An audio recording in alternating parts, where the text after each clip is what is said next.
Regina Ismail. Al Hilal hospitals and medical centres അവതരിപ്പിക്കുന്ന BMC news ലൈവിലേക്ക് സ്വാഗതം.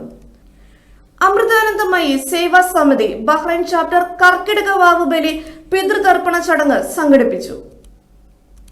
മാതാ അമൃതാനന്ദമയി സേവാ സമിതിയുടെ നേതൃത്വത്തിൽ ബഹ്റൈനിൽ കർക്കിടക വാവ് ബലിതർപ്പണ ചടങ്ങുകൾ നടത്തി.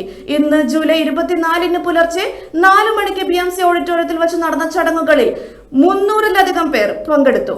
കർമ്മങ്ങൾക്ക് മുത്തടത്ത് കേശവൻ നമ്പൂതിരി നേതൃത്വം നൽകി. 11ാമത് വർഷമാണ് മാതാ അമൃതാനന്ദമയി സേവാ സമിതിയുടെ നേതൃത്വത്തിൽ ബഹ്റൈനിൽ പിതൃതർപ്പണ ചടങ്ങ് നടത്തുന്നത്. സംഘടനയുടെ ബഹ്റൈൻ കോർഡിനേറ്റർ സുധീർ തിരുനെല്ലത്തിന്റെ നേതൃത്വത്തിൽ ജനറൽ സെക്രട്ടറി സതീഷ് കുമാർ, രക്ഷാധികാരി കൃഷ്ണകുമാർ, എക്സിക്യൂട്ടീവ് കമ്മിറ്റി അംഗങ്ങളായ ഡോക്ടർ മനോജ് കുമാർ, അനീഷ് ചന്ദ്രൻ, സന്തോഷ് മേനൻ, മനോജ് UK, വിനയൻ, സന്തോഷ്, ഷാജി, പുഷ്പ, ഹരിമോഹൻ, സുരേഷ് കോട്ടൂർ എന്നിവരുടെ സഹകരണത്തോടെ ചടങ്ങ് വിജയകരമായി.